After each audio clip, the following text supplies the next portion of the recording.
5000 റോബോട്ടുകളെ അണിനിരത്തി കലൂർ സ്റ്റേഡിയത്തിൽ Guinness record ലക്ഷ്യമിട്ട് നടത്തിയ നൃത്ത പരിപാടിയിൽ വൻ തട്ടിപ്പ് 3000 രൂപയുടെ ബാറ്ററി 30,000 രൂപയ്ക്കാണ് റോബോട്ടുകൾക്ക് വിറ്റത്. വൻ വിവാദമായതിനെ തുടർന്ന് സംഘാടകർ ശനിഗ്രഹത്തിലേക്ക് മുങ്ങി എന്നാണ് അറിവ് കിട്ടിയിരിക്കുന്നത്. കൗതുക വാർത്തയാണ്. നമുക്ക് കൗതുക വാർത്ത എന്ന് പറയുമ്പോൾ നമ്മുടെ ഉള്ളിൽ ഒരു കൗതുകം ഉണ്ടാവുമല്ലോ, അല്ലേ? സ്വാഭാവികമാണ്. ഇത് വളരെ വ്യത്യസ്തമായ ഒരു കൗതുക വാർത്തയാണ്. ജയിലിലേക്ക് ചാടാൻ ശ്രമിച്ച യുവാവിനെ അറസ്റ്റ് ചെയ്തു. ജയിലിലേക്ക് വളരെ കൗതുകം തോന്നുന്നില്ലേ? കാരണം മറ്റൊന്നുമല്ല, ജോലിയൊന്നും ചെയ്യാതെ 4 നേരം മൃഷ്ടാന്നം സമൃദ്ധമായ ആഹാരം കഴിച്ച് ജീവിക്കാനുള്ള ആഗ്രഹം കൊണ്ടാണ് ഞാൻ ഈ ജയിലിനകത്തേക്ക് ചാടിയെന്നാണ് യുവാവിന്റെ വെളിപ്പെടുത്തൽ.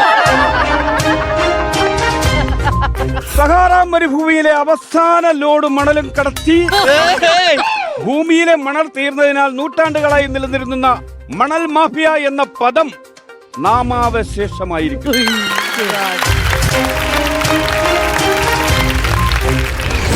ഇന്ന് രാവിലെ കാക്കനാട്ടിൽ നിന്ന് 2 കാക്കയെ കണ്ടെത്തി. പാലാരിവട്ടം ഭാഗത്തേക്ക് പറന്നു പോകുന്ന കാക്കകൾ ആകാശത്ത് കൗതുക കാഴ്ചയായി മാറി. കാക്കയൊക്കെ കണ്ട കാലം മറന്നു.